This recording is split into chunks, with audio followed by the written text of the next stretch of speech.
In a small hot room in the Summit County Democratic office in Akron, Ohio, Kathleen Kelly goes over the ins and outs of new call center technology with a group of Labor 2010 volunteers.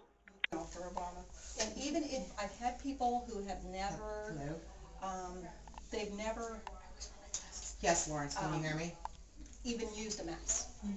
And so that's how little they knew, and they're okay. Now, people need to understand that it's not their responsibility to be educated on the computer.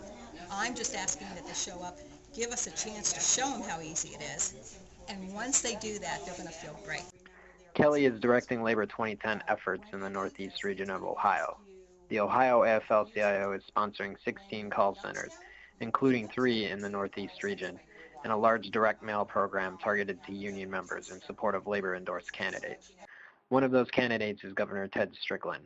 Recent polls show Strickland trailing former Congress member and one-time Lehman Brothers managing director John Kasich. But Kelly and hundreds of other labor volunteers are optimistic that labor mobilization can turn those numbers around. You are talking to people who, some are very knowledgeable, and some you are reaching who may have been misinformed.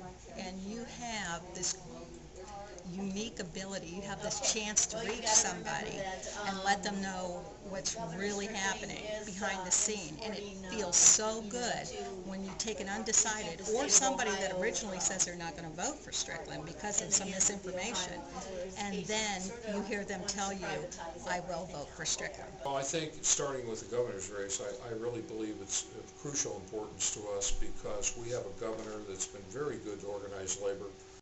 Wagner and other Central Labor Council leaders completed the training with Kelly and committed to helping turn out volunteers through the election. The big issues for Ohio workers this year are outsourcing of jobs and the economy, says Wagner. Well, the big issues, of course, of jobs. You know, we need to curtail the foreign trade that's coming into our nation. And our governor has stood with us even when he was a member of Congress. He was opposed to NAFTA. He was opposed to CAFTA. He was opposed to the GATT agreements.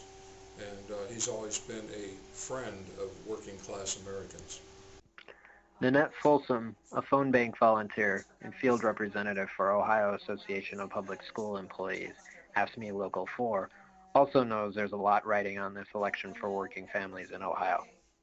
I think number one that we have a lot riding on this election for the governor when it comes to union and collective bargaining agreements in the state of Ohio. I truly do believe that Governor Strickland is on the side of working families and supports the right to organize, and Mr. Kasich does not. And he's stated time and time again, if he can find it in the yellow pages, he can privatize us. And I'm where I'm at now because of the people that came before me, and it's my job to leave it as good or better for the people that are coming after me.